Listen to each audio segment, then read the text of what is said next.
దేవుని నామానికి స్తోత్రం కలుగును గాక. మరొకసారి దేవుని యొక్క వాక్యాన్ని తెలియపరచుటకు దేవుడు నాకు ఇచ్చిన అవకాశం బట్టి ప్రభుని ఎంతగానో స్తుతిస్తూ ఉన్నాను. కొద్ది నిమిషాలు దేవుని యొక్క వాక్యాన్ని ధ్యానం చేసుకుందాం. ఈరోజు వాక్య ధ్యానము ద్వితీయోపదేశకాండము 11వ అధ్యాయము 12వ వచనాన్ని చదువుకుందాం. నీ దేవుడైన యెహోవా కన్నులు సంవత్సరము మొదలుకొని సంవత్సరాంతం వరకు ఆ దేశం మీద ఉండును అని దైవజనుడైన మోషే ద్వారా ప్రభు ఇశ్రాయేలు ప్రజలకు తెలియబడుతున్న మాట. ద్వితీయోపదేశకాండము అనంటే రెండవసారి ప్రభు మాట్లాడుతా మోషే ద్వారా. మొదటిసారి మాట్లాడారు, అయితే ఇశ్రాయేలు ప్రజలు దాన్ని విన్నారు కానీ దాని గురించి తెలుసుకోలేకపోయారు. దేవుని యొక్క కనులు సంవత్సరం మొదలుకొని సంవత్సరం ఆఖరి వరకు కూడా మన దేశం మీద ఉంది.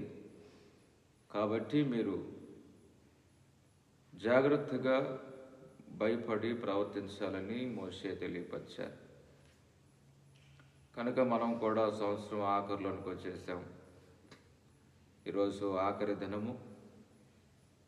మరికొన్ని గంటలు గడిస్తే నూతనమైన సంవత్సరంలోనికి మనందరం అడుగు పెట్టబోతున్నాం. కాబట్టి ఈ సంవత్సరం ఆఖరిలో మనం తెలుసుకోవాల్సిన విషయాలు కొన్ని ఉన్నాయి. ప్రభు యొక్క కన్ను దృష్టి మన మీదను, మన దేశం మీదను, మన ఇంటి మీదను, మన కుటుంబం మీదను ఉన్నట్లుగా తెలియజేస్తుంది వాక్యం. ప్రభు కన్ను దృష్టి మన మీద ఉంది, కానీ మనం దాన్ని గ్రహించలేకపోతున్నాం. ఏం చేస్తుంది ప్రభు కన్ను దృష్టి మన మీద ఉంచి అని అంటే, దినవృత్తాంతాలు రాసిన 2వ గ్రంథములో 16వ అధ్యాయము 9వ వచనములో ఈ విధంగా రాయబడి ఉంది. తన ఎడల యథార్థ హృదయము గలవారిని బలపరచుటకై యెహోవా కనుదృష్టి లోకమందంతటా సంచారం చేస్తుంది అని. దేవుని యొక్క కనుదృష్టి లోకమందంతటను సంచారం చేస్తూ ఉన్నది అని అంటే, దేవుని ఎడల యథార్థ హృదయం కలవారైతేనే దేవుడు మనలను బలపరుస్తూ ఉంటాడు. ఇది వాక్యం చెబుతున్నమాట. కనుకనే మనం గుర్తుపెట్టుకోవాల్సింది ఏమిటంటే, దేవుడు మంచివారిని చూస్తున్నాడు, చెడ్డవారిని చూస్తున్నాడు. అయితే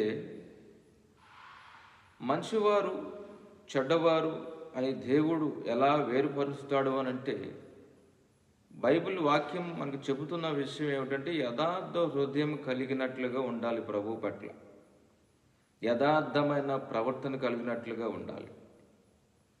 యథార్థమైన భక్తి జీవితంలో మనం ఉండాలి. అలా అయితేనే ప్రభు మనల్ని బలపరుస్తాడు, స్థిరపరుస్తాడు, నడిపిస్తాడని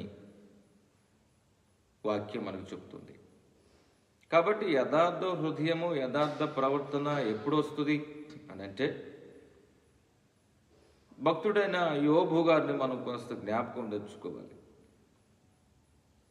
ఆయన యథార్థముగా ప్రవర్తించనని బైబిల్ చెప్తుంది. కాబట్టి ఎంతో అభివృద్ధి పొందిన వ్యక్తి, పేరు ప్రఖ్యాతులు గంచిన వ్యక్తి, ధనము కలిగినట్లుగా, పనివారి కలిగినట్లుగా, ఆస్తి ఉన్నట్లుగా, ఆ దేశంలో గొప్పవాడిగా ఉన్నట్లుగా యోబు తన కుటుంబం గురించి మనం వింటూ ఉంటాం. కాబట్టి అతను అంత గొప్పవాడు అవటానికి కారణం, దేవుడు అతన్ని అంత గొప్పవాడిగా చేయటానికి, అతని కుటుంబం అంత గొప్పతనంగా ఉండటానికి కారణం యథార్థమైన ప్రవర్తన, యథార్థమైన హృదయం. ఈ యథార్థమైనది యోబు గారు విడిచిపెట్టలేదు. ఆరోగ్యంగా ఉన్నప్పుడు విడిచిపెట్టలేదు, ధనం ఉన్నప్పుడు విడిచిపెట్టలేదు, ఐశ్వర్యం ఉన్నప్పుడు విడిచిపెట్టలేదు. దేవుడు అన్ని విధాలుగా కాపుదల కాసినప్పుడు కూడా విడిచిపెట్టలేదు. అయితే ఒక కాలం వచ్చింది, దేవుడు అన్ని విధాలుగా అతన్ని అరికట్టి నేలను పడవేశాడు. ఆరోగ్యం క్షీణించింది, పనివారు లేరు, పిల్లలు లేరు. ఎలాంటి పరిస్థితుల్లో కూడా యథార్థతగా నడిచినట్లుగా బైబిల్ చెబుతుంది. ఎప్పుడైతే మనం యథార్థమైన ప్రవర్తన కలుగుతామో, యోబు యథార్థమైన ప్రవర్తన కలిగి ఉన్నాడు కాబట్టి అతడు భక్తిలో నిలిచి ఉన్నాడు. ఆరోగ్యం వచ్చేదాకా నిలకడగా ప్రభు దగ్గర ఉండి యథార్థంగా నడిచాడు కాబట్టి తిరిగి ఆరోగ్యం పొందగలిగాడు, బిడ్డలను పొందగలిగాడు, ఆస్తిని పొందగలిగాడు, అలాగే రెండొంతుల దీవెనలు కూడా పొందగలిగాడు. కాబట్టి నా ప్రియ సహోదరి సహోదరుడా, నీవు వాక్యం వింటున్న ఈ మాటలు యథార్థమైన హృదయం కలిగి ఉంటే ప్రభు నిన్ను బలపరుస్తాడు, ప్రభు నీకు ఆరోగ్యం ఇస్తాడు, ప్రభు నిన్ను నడిపిస్తాడు. ఆయన చేయి విడవడు, ఎడబాయడు. కాబట్టి రెండవసారి మోషేతో ప్రభు మాట్లాడుతున్న మాట ఏమిటంటే, ఆ దేశం మీద, ఆ కుటుంబం మీద, ఆ వ్యక్తి మీద నాకు అనుదృష్టి ఉంటుంది. అయితే అతడు యథార్థమైన ప్రవర్తన కలిగి ఉంటే నేను అతను బలపరుస్తాను. కాబట్టి ప్రభు హస్తము నిన్ను బలపరచడానికి సమీపంగా ఉంది. కాబట్టి ఈ సంవత్సరం ఆఖరిలో నువ్వు తెలుసుకోవాల్సిన విషయం ఏమిటంటే, ఎక్కడ దేవుడి పట్ల యథార్థత తప్పిపోయామో దాన్ని ఈరోజు దేవుని మందిరానికి వెళ్ళి కొద్ది క్షణము గడిపి ప్రభు దగ్గర ఈ యొక్క విషయాన్ని అంతటిని కూడా విషాదపరిచి ఒప్పుకుని నూతనమైన సంవత్సరంలో నూతనమైన వాగ్దానము, నూతనమైన మాట ద్వారా నూతనమైన సంవత్సరంలో నువ్వు అడుగు పెట్టాలని ప్రభు పేట మనవి చేస్తూ నా మాటలు ముగిస్తున్నాను. దేవుడు మిమ్మల్ని అందరినీ దీవించునుగాక.